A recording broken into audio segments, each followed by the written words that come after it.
तो मैं इस सरकार से जानना चाहता हूँ, सरकार की मुखिया से पूछना चाहता हूँ कि आप मुझे बताइए कि आपके साथ ऐसी क्या मजबूरी थी कि आपको आज एक ऑर्डिनेंस लाने की आवश्यकता पड़ गई। हम चीफ मिनिस्टर से मिल रहे हैं, 4 बार मिल चुके हैं चीफ मिनिस्टर से।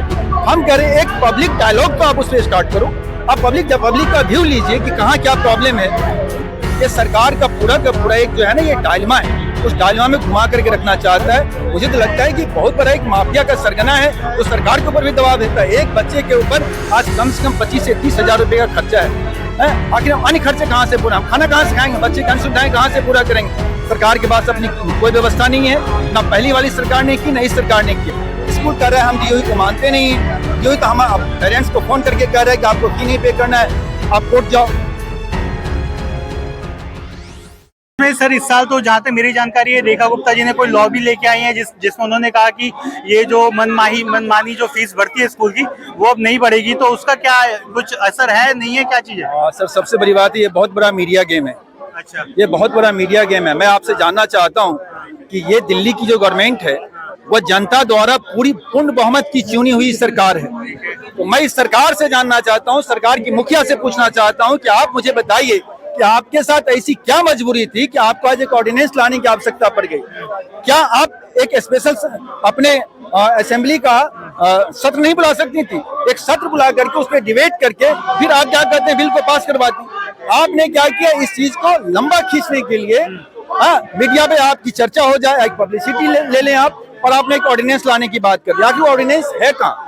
अगर आप ऑर्डिनेंस लेकर के आ रही है तो मैं जानना चाहता हूँ क्या जितने भी स्टेक होल्डर्स हैं, चाहे वो पेरेंट्स हो चाहे स्कूल, क्या सबकी राय ली गई? किसी की राय नहीं ली गई। हम चीफ मिनिस्टर से मिल रहे हैं, 4 बार मिल चुके हैं चीफ मिनिस्टर से। हम कह रहे हैं एक पब्लिक डायलॉग तो आप उससे स्टार्ट करो, आप पब्लिक का व्यू लीजिए कि कहाँ क्या प्रॉब्लम है। तो उन्होंने कहा करेंगे, तो उसका भी 20 से 25 दिन हो गया, कहाँ गया चीफ मिनिस्टर का वो कमिटमेंट? हम ये जानना चाहते हैं। सबसे बड़ी बात है कि उस लॉ जिस ऑर्डिनेंस को लेकर के आ रही है, उस ऑर्डिनेंस में सबसे बड़ा जो एक कहते हैं ना कि ट्विस्ट है, वो ट्विस्ट ये है कि जब आपको लगता है कि फी बढ़ रहा है और आप डिस्ट्रिक्ट कमेटी पे लेकर आना चाहते हैं, तो 15% पेरेंट्स का उसमें आपको साथ चाहिए। 15% पेरेंट्स अगर आपके साथ हैं तब आपकी सुनवाई वहाँ होगी। 50% ऑफ दैट स्कूल, 15% किसी एक स्कूल का अगर आप पेरेंट्स अगर अपोज कर रहा है फी हाइक को, तो आपको 15% पेरेंट्स का साथ चाहिए। 15% पेरेंट्स कभी नहीं आएंगे, न भविष्य में पीछे आए थे, न आज आए हैं, न कल आएंगे। ये सरकार का पूरा एक जो है ना ये डायलमा है, उस डायलमा में घुमा करके रखना चाहता है। मुझे तो लगता है कि बहुत बड़ा एक माफिया का सरगना है, तो सरकार के ऊपर भी दबाव है। सरकार खुल करके सामने क्यों नहीं आ रही? हम स्टेक होल्डर से बात क्यों नहीं कर रही? आखिर हम कहाँ से लाएं? अगर मैं मेरे बच्ची की बात करूं, मेरी बच्ची की मेरी स्कूल मॉडल टाउन में पढ़ती है। पिछले 5 साल में 100% से ज्यादा स्कूल का फी हाइक हो चुका है।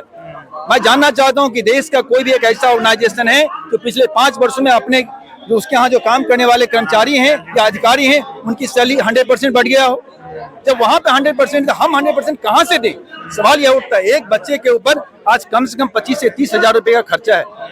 आखिर हम अन्य खर्चे कहाँ से पूरा, हम खाना कहाँ से खाएंगे, बच्चे की अन्य सुविधाएं कहाँ से पूरा करेंगे, बच्चे के भविष्य के लिए हम कहाँ से जोड़ेंगे? हम इस सरकार से जानना चाहते हैं, स्कूल चलाने वालों से जानना चाहते हैं। सरकार के पास अपनी कोई व्यवस्था नहीं है, ना पहली वाली सरकार ने की, ना इस सरकार ने किया। अगर आप फी हाइक पे कंट्रोल नहीं कर सकते, लगाम नहीं लगा सकते, तो आप सरकारी स्कूल की व्यवस्था की, जहाँ पे बच्चों को वहाँ भेजने के लिए तैयार है, वहाँ पे कोई व्यवस्था ही नहीं है। सबसे बड़ी बात तो यहाँ है, हर जगह लूट मची हुई है, हर जगह मीडिया का डायलमा चल रहा है। आखिर हम पेरेंट्स जाएं तो कहाँ जाएं? डीओई ऑर्डर पास कर देता है, और डीओई ने ऑर्डर पास कर दिया तो उस ऑर्डर को लागू करवाने का काम किसका है? क्या पब्लिक करेगी? नहीं। ऑर्डर पास होता है, स्कूल उसको कूड़े में फेंक देता है, और स्कूल उसको मानने को तैयार नहीं। मैं अगर अपने स्कूल की बात करूं तो हमारा स्कूल तो अब क्या कहते हैं, लिटरली धमकाना स्टार्ट कर दिया है। स्कूल कहता है कि डीओई के किसी ऑर्डर को हम नहीं मानते, डीओई का ऑर्डर हमारे लिए पूरा है। जब स्कूल ये कह रहा है, उससे तब डीओई कह रहा है कि हम कार्रवाई कर रहे हैं। अरे भैया, हम 1 अप्रैल से सेशन स्टार्ट हुआ, 4 तारीख से हम अपनी आवाज दर दर भटक करके उठा रहे हैं। आखिर डीओई बताए तो सही, आप कार्रवाई क्या कर रहे हैं? डीओई कार्रवाई बताने को तैयार नहीं है। स्कूल कह रहा है हम डीओई को मानते नहीं है। डीओई तो हम पेरेंट्स को फोन करके कह रहे हैं कि आपको फी नहीं पे करना है, आप कोर्ट जाओ। और हम कहाँ जाएं? अब कोर्ट में लड़ने के लिए पैसा अलग से इकट्ठा करें? तो हम तो कहते हैं कि सरकार चुनी हुई सरकार है, आप ठीक है स्कूल वाले के फेवर में कीजिए, स्कूल चलना भी जरूरी है, लेकिन हमारी बात भी तो सुनिए, हमें भी जीने का अधिकार दीजिए। बस हम यही कहना चाहते हैं। Thank you sir.